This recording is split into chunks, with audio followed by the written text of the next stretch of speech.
y'all, welcome back to Poplar Creek Farm. So it turns out I've been lying to you guys.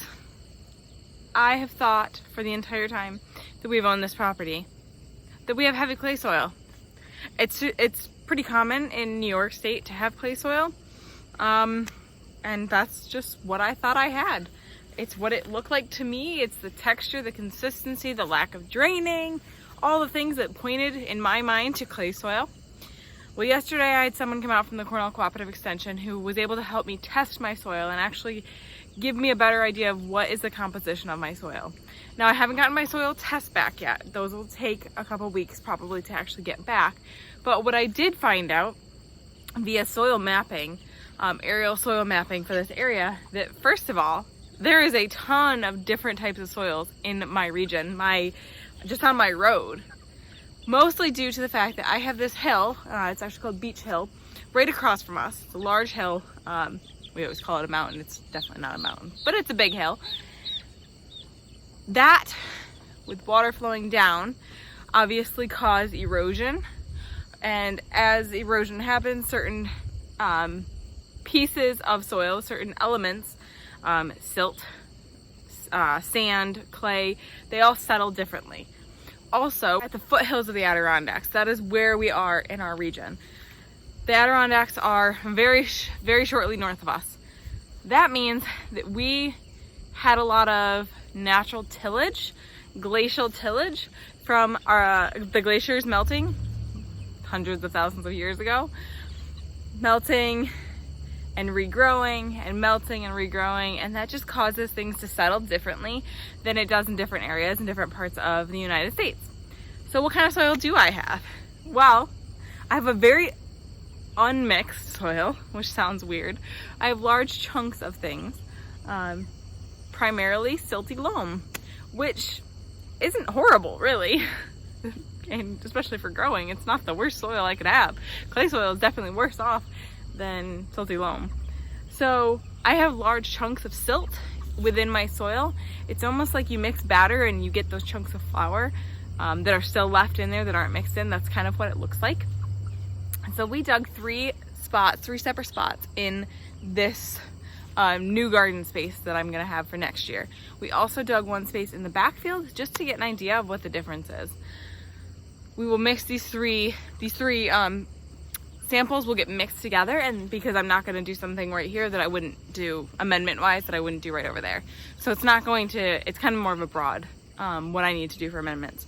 So we did take the soil samples and we'll kind of find out the results in a few weeks and see what I need to actually add. But just looking at the silty loam, what that is, it's poor draining, which makes sense because oftentimes we have a lot of runoff on our property.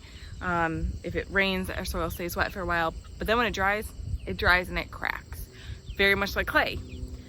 Silt, the difference you can feel, there's a consistency difference. She was telling me, and we were playing with the soil and kind of feeling the difference, and it's pretty obvious when you actually look at it, but I would have never known to look for these things, and I am really happy that I know these things now. So what are some things that I would need to do to amend silty loam soil? Now I've got the loam, which is good. Loam soil is the ideal soil. It's kind of the mix of the three types of soil, the silt, the clay, and the sandy soil. But because it's poorly mixed, it's harder for the crops to gain the nutrients, and again, for water to drain. So aeration is huge. I need to aerate my soil, mostly by utilizing cover crops. I am going to till this space. Not the most ideal thing for regenerative agriculture, but I have such a large space to do. I am gonna till it. Hopefully between this year and next year, this coming year and the year after, pretty much I will be done tilling and I will have an established regenerative agriculture garden space, utilizing cover crops to, add nutrients without tilling. But I am going to add a large amount of compost. I am going to continue to do my winter rye cover crop, but she also suggested doing a mix. So doing some winter rye, doing some other grains, some other legumes, and maybe even some radishes to help break up the soil really good. So I am going to get some mixes. I'm going to get some other cover crops and mix those into the winter rye when I broadcast them. So adding those and then turning them into the soil in the spring will help aerate as well as add nutrients. It's gonna be super beneficial, which is something I was going to do anyways, but it's gonna be even more, knowing now what I have for soil, it's more beneficial to add those living cover crops in between my rows. I think it's going to be I'm gonna have a mix. I'm gonna probably have some alfalfa and some clover mixed into my rows, and I think it's going to make a huge difference in how my garden does each year. So I learned a lot yesterday, not just about my soil, but soil in general, and it was super interesting. I'm a nurse, and nursing, although doesn't seem like the same thing as soil, it's biology, it's health, it's science. And it's amazing, and like it's so interesting to me. I'm also a history buff, so I love the idea of learning about the glaciers and how that affected my soil and why my soil is the way it is. Was because of a glacier that, you know, withdrew from here hundreds of thousands of years ago. I think that's super cool and super interesting. And so yesterday was just a fun day for me to learn and to figure out what I need to do with my soil. I'm also going to, she suggested meeting with the soil, water and soil conservation, because of how wet that back area is. We do have some springs right around here that are probably feeding some of that. So how do we utilize that? Not just mitigate it, not just get rid of the water. How do we use it to our benefit? I think when we have livestock and when we have growing spaces in the back, if we ever do, using that water in like a pond and then pumping it and maybe filtering it, obviously some for the animals, will be really beneficial, so that we're not having to use our well that we already struggle with. Our well is not a good well, and it's not because of the well driller, it's because of the fact that we have shale, and shale doesn't hold water well. So, and we actually noticed there's some shale in some of these areas that is right below the grass. I mean, it's shale right on top, and it's not well broken down, which is really interesting.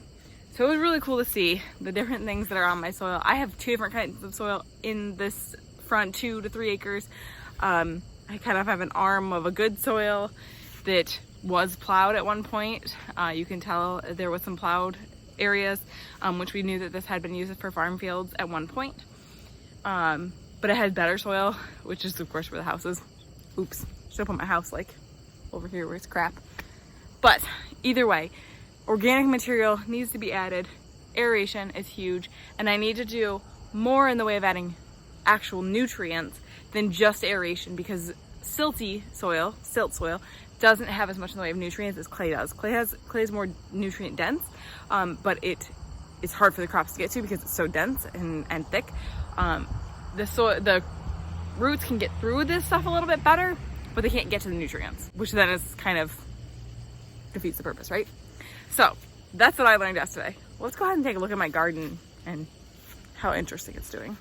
So we had a really bad wind and rainstorm come through, which knocked over, you can see they're kind of all leaning. That fence is actually totally going to fall in at one point if they don't stop.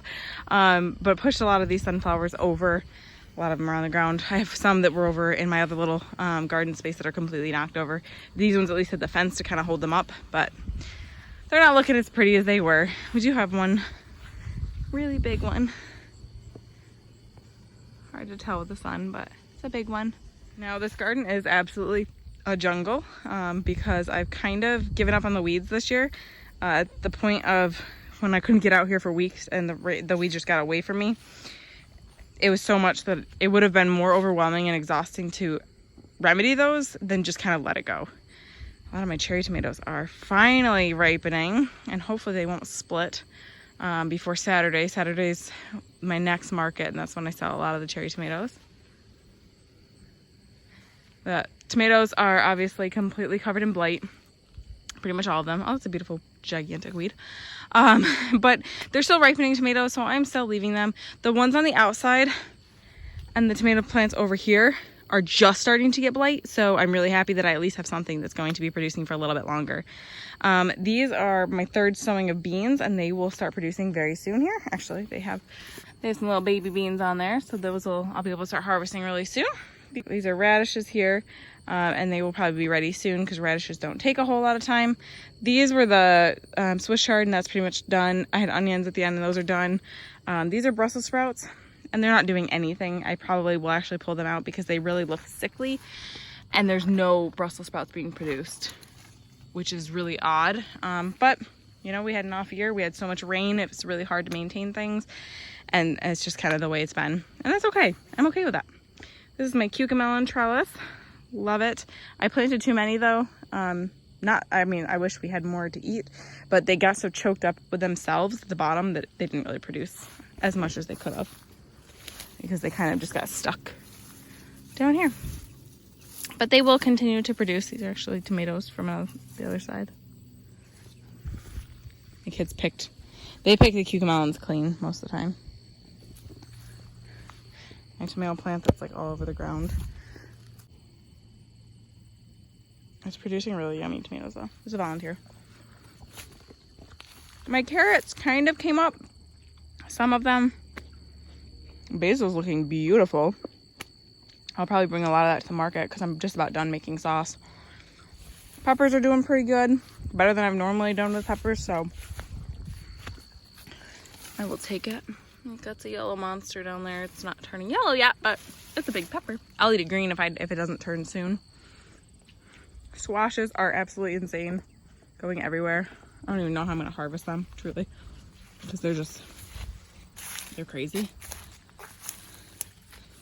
I have some that I can harvest really easily right here, but a lot of the other ones are so deep in there that I don't know how I'm going to get to them. Some of them are going out the other side of the fence, which actually is going to make it easier.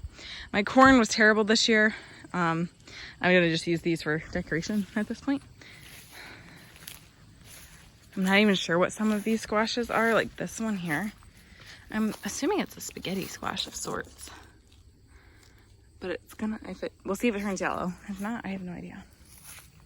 I had a pumpkin somewhere. Oh, here it is. Starting to turn a little orange. Cute pumpkin. More beans, more tomatoes, cucumbers. These cucumbers are still doing really good. I wish I knew what kind it was. All my labels that I wrote out here washed away, but this plant has survived all the other ones getting this powdery mildew or whatever fungus affected them. This one is still going strong, growing still, and doesn't really have much in the way of signs of disease. A little bit on some of the bottom leaves. Overall, it's doing excellent. So I definitely want to grow this next year. Just gotta figure out what it was. Overall, my garden is pretty much done for the year. I obviously still have a lot of things to pick, but I don't have a lot of good crops left. It's kind of just a mess. I'm not maintaining the weeds at this point, like I said. I'm just gonna, as I pull things out, I'll start mowing it down more than anything because this is going to become grass next year. We will till it once probably, but then it'll be grass. And we'll have to fight getting these fences out. I'm sure it's gonna be a pain, especially over here where the bindweed has just taken this fence over. I have tried really hard to get it off. I've fought it, and then you just get to a point where it's like, you can't fight it all the time. But it is everywhere. And I hate it. I hate it so much. Bindweed is my least favorite weed in the garden. How pretty. Such a pretty sunflower. Bees just love them. So yeah, it's a mess. And I love it. I'm okay with it. It still brings me joy. It still has brought me a lot of food. I've been able to preserve a lot of food out here. And I'm totally good with that. That's the whole point of a garden. Is as much as it may not be the most beautiful garden in the world, it's not the most maintained.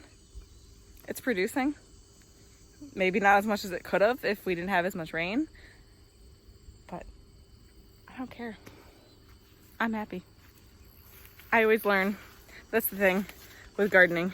I'm happy if I've learned something. Every year, as long as I've learned something, even if my garden is a total fail, probably learned something from it. Learned why it failed. What do I need to do differently? And move forward. There's always next year. Thank you guys so much for hanging out with me today. Remember, we're growing today for a better tomorrow. Please like and subscribe and join me on the next one.